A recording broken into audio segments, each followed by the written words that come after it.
Assalamualaikum warahmatullahi wabarakatuh. Jumpa lagi dengan saya Susanto Sakila dalam menatap cakrawala.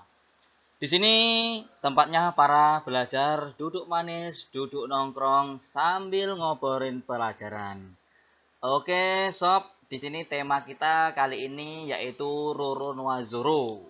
Roro Nwazoro ini adalah seorang pendekar pedang sejati yang mempunyai 3 buah pedang. Dia mampu memanfaatkan seluruh potensinya untuk berjuang keras untuk mempertahankan kru bajak lautnya dan tentunya untuk membela kapten setianya. Oke, sob, kita langsung di materi kita yaitu produk kreatif dan kewirausahaan SMK Negeri 1 Masjidaya. Ini kita akan membahas tentang PPIC. Biasanya disebut sebagai Planning Produksi and Inventory Control. Kemarin di video kita part 2 itu sudah kita membahas tentang planning atau perencanaan di sebuah perusahaan. Sekarang di video ini kita akan membahas tahap kedua yaitu proses dari produksi. Proses produksi, kemudian ada pengajuan produk dan promosi pemasaran akan kita bahas di video-video kita selanjutnya. Untuk kali ini, tujuan dari materi kali ini adalah mengenal lebih dalam tentang proses produksi. Oke, sudah siap semuanya? Buka buku catatan ada di bab 2 di halaman 16 di modul. Mulai. Wah, ini kapten kita sudah datang, guys. Monkey the Luffy. Proses produksi massal. Proses produksi. Yang pertama adalah kita lihat dari pengertian proses produksi. Proses produksi adalah kegiatan yang mengkombinasikan faktor-faktor produksi. Apa sih faktor produksi tersebut? Yang pertama adalah tenaga kerja, modal, dan metode yang ada untuk menghasilkan suatu produk, baik berupa barang ataupun jasa yang dapat diambil nilai lebih atau manfaatnya oleh konsumen. Sifat proses produksi adalah mengelola, yaitu mengolah bahan baku dan bahan bantu secara manual dengan menggunakan peralatan sehingga menghasilkan suatu produk yang nilainya lebih dari barang semula. Jadi proses produksi itu dimulai dari bahan baku. Bahan baku itu dalam bahasa manajemennya itu adalah raw material atau bahan baku. Ketika bahan baku sudah datang, kemudian kita masukkan di processing. Bahan baku datang itu disebut sebagai receiver atau bahan baku datang, kemudian kita processing. Proses ini diartikan sebagai suatu cara atau metode dan teknik bagaimana sesungguhnya sumber-sumber tenaga kerja, mesin, bahan, dan dana atau modal yang ada itu diubah memperoleh suatu hasil. Produksi adalah kegiatan yang menciptakan atau menambah kegunaan barang atau jasa. Itu menurut Sauri 1995. Itu menurut dia, guys. Untuk menurutmu bisa kamu artikan sendiri-sendiri dari proses produksi. Kemudian ada juga faktor-faktor produksi. Faktor-faktor produksi itu ada beberapa. Pengertian dari faktor produksi itu adalah segala sesuatu yang dibutuhkan untuk memproduksi barang dan jasa. Jenis faktor produksi itu ada faktor alam. Faktor alam itu kalau bahasa kitanya itu adalah natural resource. Faktor produksi alam adalah semua kekayaan yang tersedia di alam yang dapat digunakan dalam proses produksi. Faktor produksi alam terdiri dari tanah, air, udara, dan bahan tambang. Kayak avatar, guys. Pengendali tanah, bumi, dan air. Kayak avatar. Yang selanjutnya ada di situ tenaga kerja. Tenaga kerja itu bisa disebut labor atau lebih familiar disebut dengan manpower atau tenaga kerja. Faktor produksi tenaga kerja adalah faktor produksi insani yang secara langsung atau tidak menjalankan kegiatan produksi. Tenaga kerja dapat dikelompokkan berdasarkan kualitas dan sifat kerjanya. Tenaga kerja itu yang pertama ada tenaga kerja terdidik, tenaga kerja terampil, dan tenaga kerja tidak terdidik dan terlatih. Kalian tentu bisa membedakan antara ketiga perbedaan tenaga kerja tersebut. Kalau saya termasuk apa ya? Nah, gitu ya teman-teman. Kemudian menurut sifatnya tenaga kerja itu ada tenaga kerja rohani, ya ada juga tenaga kerja jasmani. Itu bisa ya. Kemudian ada juga faktor modal. Faktor produksi modal adalah benda-benda hasil produksi yang digunakan untuk proses barang dan jasa lain. Fungsi faktor produksi modal adalah sebagai penunjang dalam mempercepat atau menambah kemampuan dalam memproduksi. Modal dapat digolongkan berdasarkan sumbernya. Berikut didasarkan pemilikannya berdasarkan sifatnya. Modal atas dasar sumber, modal dasar sumber sendiri, atau dari modal asing. Kalau modal dari bentuk dasarnya itu ada modal konkret dan modal abstrak. Konkret itu seperti apa sih? Seperti mobil, peralatan, gedung itu konkret. Kalau abstrak itu tidak kelihatan, seperti hak paten, merek, itu seperti itu. Kemudian modal atas dasar pemilikan individu atau perseorangan atau modal masyarakat umum. Modal menurut sifatnya itu modal tetap dan modal lancar. Yang terakhir faktor produksi yaitu keahlian atau kewirausahaan. Faktor produksi keahlian atau skill. Ingat guys, skill guys, bukan skill ya. Kalau skill itu adalah keahlian seseorang pengusaha untuk mengolah faktor-faktor produksi secara efektif dan efisien dalam menghasilkan barang dan jasa. Hal-hal pokok yang dikuasai pengusaha untuk menjalankan kegiatan produksi itu seperti planning atau perencanaan, organizing, actuating, dan controlling. Nah, itu yang biasanya yang mutlak harus dikuasai, yaitu singkatannya itu POAT. Planning, organizing, actuating, dan controlling. Oke, selanjutnya kita akan membahas tentang jenis proses dari produksi. Jenis proses produksi itu ditinjau dari berbagai segi. Proses bisa dilihat dari aspek arus proses pengolahan barang mentah sampai menjadi produksi akhir. Terbagi menjadi dua, yaitu proses produksi secara terus-menerus atau continue process dan proses produksi terputus-putus atau intermediate process. Penentuan tipe produksi didasarkan pada faktor seperti volume atau jumlah produk yang dihasilkan, kualitas produk yang disyaratkan, peralatan yang disediakan untuk melaksanakan proses. Oke. Dari arus produksi kita bagi menjadi dua. Tadi ada yang namanya intermittent proses. Apa sih intermittent proses itu?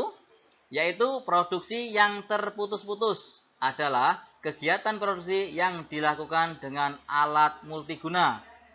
Dengan menggunakan alat multiguna, kegiatan produksi dapat dilakukan secara fleksibel. Proses produksi terputus dapat ditemui dalam usaha berbasis pelayanan, misalnya usaha rental komputer, reparasi komputer. Dalam usaha penyediaan reparasi komputer, pihak produsen melakukan proses produksi sesuai dengan pesanan konsumen. Kemudian kita lihat juga ya, kalau di intermittent proses itu ada kelemahan, keuntungan, ada juga karakteristiknya. Kita coba lihat tentang karakteristik dari proses produksi terputus-putus itu mempunyai ciri sebagai berikut. Yang pertama, biasanya produk yang dihasilkan dalam jumlah yang sangat kecil, namun bervariasi. Yang kedua, penyusunan peralatan dilakukan berdasarkan fungsi peralatan tersebut. 3. Mesin yang dipakai biasanya bersifat multiguna. 4. Karena multiguna, maka operator mesin memiliki pengaruh yang sangat besar. Kelemahan dari proses produksi terputus-putus atau intermittent proses, yang pertama, sulit untuk dilakukan penjadwalan proses produksi karena urutan pekerjaan yang banyak sekali di dalam produksi suatu macam produk. Biaya tenaga kerja dan biaya pemindahan bahan sangat tinggi karena banyak digunakan tenaga manusia dan tenaga yang dibutuhkan adalah tenaga ahli dalam mengerjakan produksi tersebut. Keuntungan dari proses produksi terputus yang pertama mempunyai fleksibilitas. Fleksibilitas artinya itu fleksibel. Fleksibel itu bisa digunakan sesuai dengan fungsinya.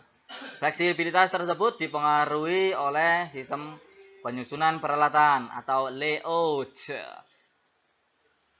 Kemudian juga dari jenis mesin yang digunakan. Kemudian dari sistem pemindahan bahan yang menggunakan tenaga kerja mesin tapi tenaga kerja manusia. Nah, nanti juga bisa kita akan lanjut ke perakitan produk. Sebelum kita perakitan produk, kita akan membahas dulu tentang proses kontinu, yaitu proses produksi yang dilakukan kontinu atau terus-menerus. Itu pengertian seperti apa sih? Yaitu suatu metode produksi di mana proses berulang-ulang secara terus-menerus tanpa terhenti. Proses produksi secara kontinu dilakukan pada industri dengan skala besar. Pada proses produksi secara kontinu umumnya menggunakan sistem yang terotomatisasi. Wow, otomatisasi guys. Di sini ada beberapa. Kalau kita continuous proses itu ada produksi campuran, ada kelemahan, ada kelebihan. Maka kita akan membahas pertama. Di sini ada kelemahan dari continuous proses. Apa sih kelemahan-kelemahan dari continuous proses? Yang pertama, terdapat kesukaran untuk menghadapi perubahan produk yang diminta oleh konsumen atau pelanggan. Jadi, proses produksi seperti ini khususnya untuk menghasilkan produk-produk sebagai berikut. Permintaan atau market demand yang sangat besar. Seandainya kita mempunyai sebuah proyek yang sangat besar, itu cocok sekali kita menggunakan continuous proses. Kemudian ada style produknya itu tidak berubah-ubah. Jadi kalau orang membeli produk kita itu sudah tahu produk kita itu pasti bagus. Nah, ada juga proses produksinya itu murah.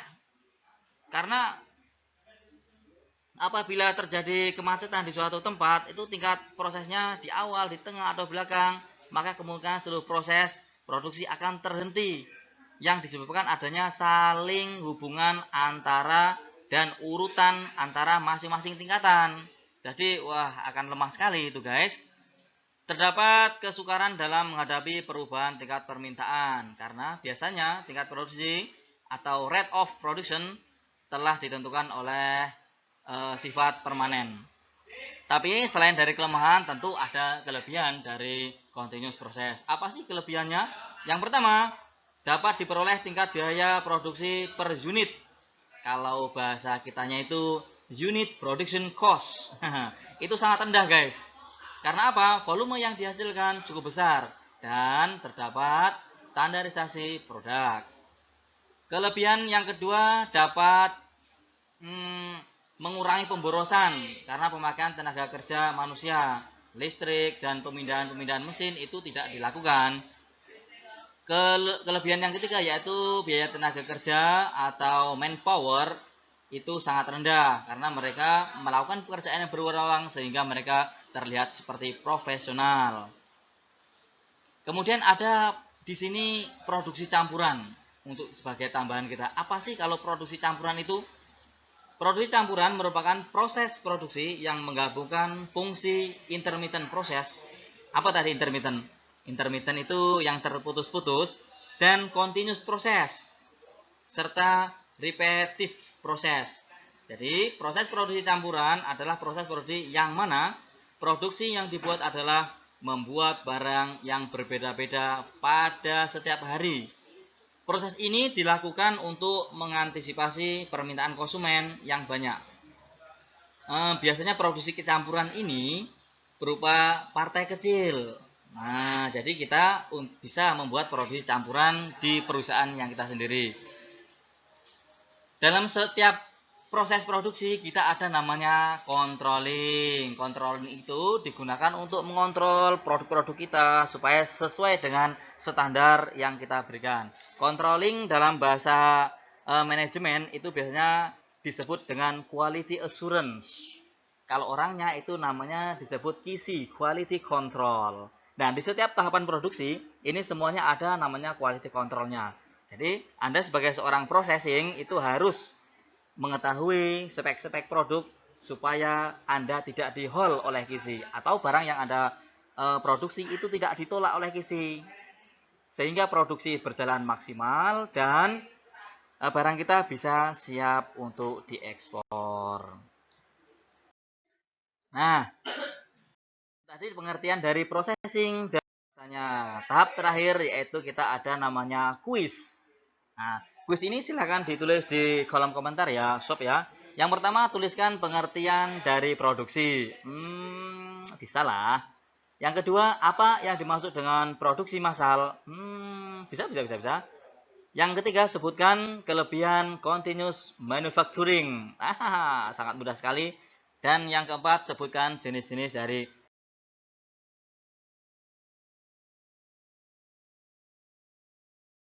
watching. Thank you for your attention. I'm sorry if I have make many mistake. Assalamualaikum warahmatullahi wabarakatuh.